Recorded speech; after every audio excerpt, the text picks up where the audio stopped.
ఒక ముఖ్యమంత్రి దగ్గర పనిచేసే డ్రైవర్కు ఒకే ప్రాబ్లం వచ్చిందనుకోండి, ఒకే ప్రాబ్లం అంటే ఒకే హార్ట్ స్ట్రోక్, ఒకే బ్రెయిన్ స్ట్రోక్ వస్తే ముఖ్యమంత్రికి 5 కోట్లు ఖర్చు అవుతుంది, నిమ్స్లో అదే డ్రైవర్కు 10 లక్షలు ఖర్చు అవుతుంది. మరి ఒకటే ట్రీట్మెంట్ కదా, ఎట్లా ఖర్చు అయింది? అంత గ్యాప్ ఎందుకు వచ్చింది? ఒక ఆయనకు 5 కోట్లు, ఒక ఆయనకు 10 లక్షలు ఎట్లా ఖర్చు అయింది అంటే వాళ్ళ స్థాయిని బట్టి, వాళ్ళకు ఉండే రూమ్లను బట్టి, వాళ్ళకు ఉండే ప్రోటోకాల్స్ని బట్టి ఉంటుంది. అట్లనే మనం చేసే పూజా విధానం కూడా అంతే. సో నేను అందుకనే ఒక మాట చెప్తా, job is a biggest scam in the world. ప్రపంచంలో ఉద్యోగం అనేటువంటిది అతిపెద్ద స్కామ్ అని చెప్తా. ఒక మనిషిని గాడిదలాగా నాశనం చేయడానికి పనికొచ్చేది జాబ్ అని చెప్తాను. ఉద్యోగము మనిషిని సర్వనాశనం చేస్తుంది. సో నేను అందుకనే ఉద్యోగానికి వ్యతిరేకం. నేను ఏం చెప్తాను అంటే కోసం ఏ రకమైన బిల్లులైనా ఇస్తారనమాట. ఈ టైంలో ఇంత ఛార్జ్ చేస్తే నీకు బాగా అయిపోతుంది రెమెడీ అని చెప్పి ఉన్న పూజారులు చాలామంది ఉండొచ్చు, కానీ నాకు తెలియదు. నేను అంటే నేను అదే చెప్పిన కదా, డబ్బు సంపాదించడం గొప్ప విషయం, ఖర్చు పెట్టడం దమ్మున్న విషయం. అట్లనే డబ్బు ప్రపంచంలో గొప్పది, కానీ డబ్బుకు నో చెప్పడం ఇంకా గొప్పది. సో నేను డబ్బుకు నో చెప్పే బాపతి.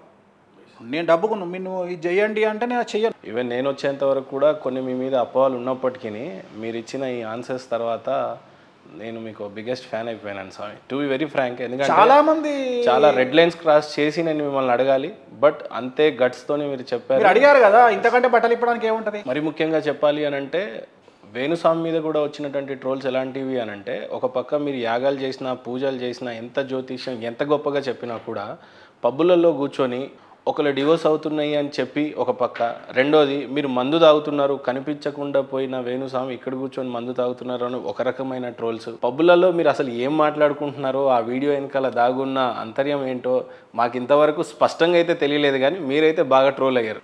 అడ్డంగా దొరికిన వేణుస్వామి. అది జూన్ 16వ తేదీ నాడు ప్రముఖ వ్యాపారవేత్త, తెలుగు రాష్ట్రాలలో మై డార్లింగ్, నేను డార్లింగ్ అని పిలిచేది ఆయన ఒక్కరినే, కళామందిర్ కళ్యాణ్ ఆయన పేరు. ఓకే. పొద్దున ఆయన దగ్గరికి పోయి ఆయనకు బర్త్డే విషెస్ చెప్పి వెంకటేశ్వర స్వామి ఫోటో ఇచ్చి ఒక రాయల్ సల్యూట్ బాటిల్ ఇచ్చి ఆయనకు ఎంజాయ్ యువర్ బర్త్డే డార్లింగ్ అని చెప్పి వచ్చినాక నాకు ఫోన్ చేసి రాత్రి, డార్లింగ్ నేను ఇవాళ పార్టీ ఇస్తున్నా, హలో పబ్లో మీకు పార్టీ ఇస్తున్నా, మీరు రావాలి డార్లింగ్ అని చెప్పిండు. అంటే ఆ రోజు ఖచ్చితంగా నేను, ఎందుకంటే నువ్వు నా డార్లింగ్, నేను వస్తా కంపల్సరీ అని yellow colour lungi, yellow colour అంగి వేసుకొని నేను పబ్లోకి ఎంటర్ కాగానే పేజ్ 3 పీపుల్ ఉన్నారు, మొత్తము పేజ్ 3 కెమెరాస్ ఉన్నాయి. సో దగ్గర నాకు తెలిసి ఒక 10 కెమెరాలు, 10 వీడియో కెమెరాస్ ఉన్నాయి.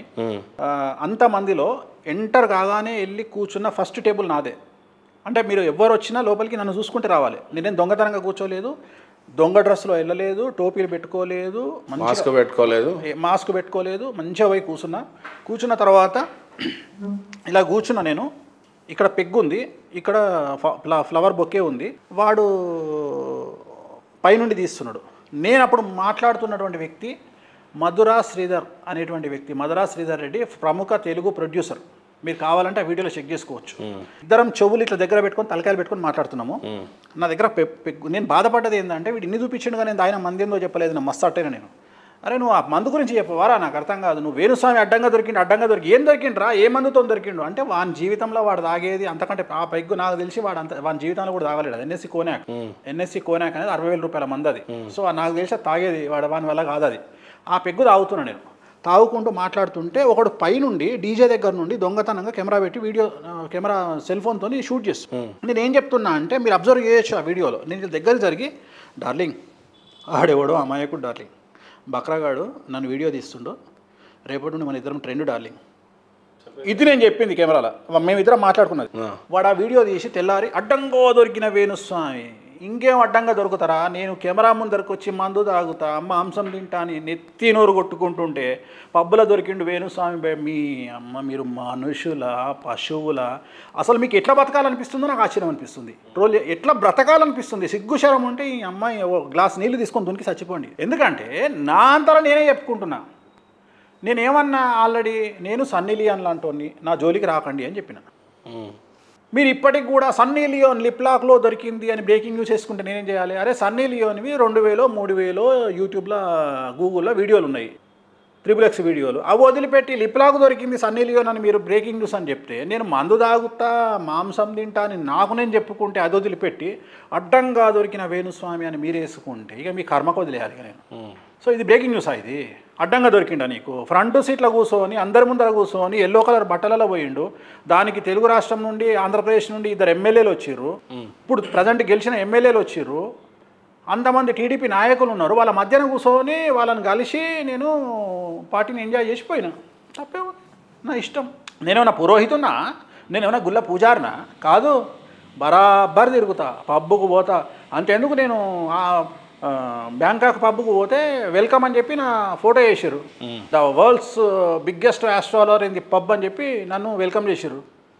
అది నా గొప్పతనం. స్వామి, అందరి జాతకాలు అవలీలలుగా చెప్పే వేణుస్వామి జాతకం ఏమని చూసుకున్నారు మీరు? ఎప్పుడు పోతాం, ఎప్పుడు బాగా ఎదుగుతాం, ఎంత ఫేమస్ అవుతారు, అయితే ఎంత అవుతారు అని ఏం చూసుకున్నారు మీరు? అయితేనే ఉన్నా కదా, బ్రేకింగ్. నేను అనుకున్నా నా లైఫ్లో టర్నింగ్ పాయింట్ వస్తుంది అనుకున్నా, వచ్చింది. ఇప్పుడు జగన్ ఓటమితోని నాకు అతిపెద్ద పబ్లిసిటీ దొరికింది. నెక్స్ట్ ఇయర్కు మళ్ళీ టర్నింగ్. చాలా భారతదేశంలో చాలా రాష్ట్రాల్లో రాజకీయ మార్పులు ఉంటాయి. సో ప్రిడిక్షన్స్ చెప్పదలుచుకోలేదు కాబట్టి మళ్ళీ ఒక సంచలనమైన ప్రిడిక్షన్తో వస్తా. ఈసారి హిందీ కానీ ఇంగ్లీష్లో కానీ వస్తా, ఎందుకంటే నేషనల్ మీడియాని కవర్ చేసే న్యూస్తో వస్తా. తెలుగు అయిపోయింది, నేర్చుకుంటున్నారు హిందీ ఇంగ్లీష్. అయితే హిందీ ఇంగ్లీష్ నాకు వస్తుంది. నేను ఇన్ని దేశాలు తిరుగుతా. హైదరాబాద్లో పుట్టిన ఉర్దూ హిందీ ఇరగదీస్తా, అంటే మనంతా ఉర్దూ మిక్స్ కదా. సో హైదరాబాద్ హిందీ ఫుల్ వస్తుంది. ఇంగ్లీష్ కూడా భగవంతుని దయ వల్ల ఒక్కనే ట్రావెల్ చేస్తున్నా కాబట్టి ప్రపంచ దేశాలకు నేర్చుకున్నా. ప్రపంచంలో చాలా దేశాల్లో నా క్లయింటేల్ ఉంది కాబట్టి మళ్ళీ దేశాలకు పోతా కాబట్టి నేర్చుకున్నా. చాలామంది ప్రముఖులు నేను ఎప్పుడు పోతాను అని చెప్పి రాసుకుంటారంట. అట్లా వేణుస్వామి గారు ఎప్పుడన్నా రాసుకున్నారా? ఏ రకమైన ఇది ప్రిడిక్ట్ చేసుకున్నారు? అంటే జనరల్గా డెత్ ప్రిడిక్షన్స్ అనేవి మేము చెయ్యము. ఓకే, చాలా తక్కువ. అంటే పలానా దగ్గర గండం ఉంది అని చెప్తాం తప్ప డెత్ ప్రిడిక్షన్స్ అనేవి మనం పర్టికులర్గా ఇయ్యం. మనం కూర్చుంటే డేట్లతో సహా తెలుస్తుంది. అది పెద్ద విషయమేం కాదు ఎవరి గురించి అయినా సరే. కానీ చాలామంది భయపడతారు. ఎట్ ది సేమ్ టైం మనకు నా జాతకం నేను రాయలేము, మా నాన్న రాసిండు. మా నాన్న రాసిన జాతకం నా దగ్గర ఉంది. ఓకే, మా నాన్న చాలా గొప్ప పండితుడు. సో ఆయన రాసిన జాతకం నా దగ్గరనే ఉంది.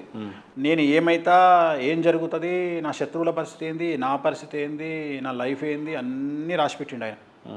సో మీరు అడిగిన ప్రశ్న, ఇంకొక ప్రశ్న అడిగినరు, దానికి ఆన్సర్ ఇన్లే, వేణుస్వామి ఎంత సంపాదించిండు అని. నెక్స్ట్ అదే ప్రశ్న. వేణుస్వామి సఫిషియెంట్గా బ్రతకడానికి, అన్నిటికంటే మించి హైదరాబాద్కి ఎన్ని రూపాయల, పైసల, లక్షల, వేలతో వచ్చారా? ఇప్పుడు ఎన్ని వేల కోట్లు ఉన్నాయి అని అంటే ఏం చెప్తారు? అసలు ఏమున్నాయి? వేల కోట్లు ఏం లేదు. మనం హ్యాపీగా లగ్జరీగా బ్రతకడానికి వేణుస్వామి దగ్గర డబ్బులు ఉన్నాయి. లగ్జరీగా బ్రతకడానికి వేణుస్వామిని అంటే నేను ఒకటే చెప్తాను. నేను ఏం చెప్తా అంటే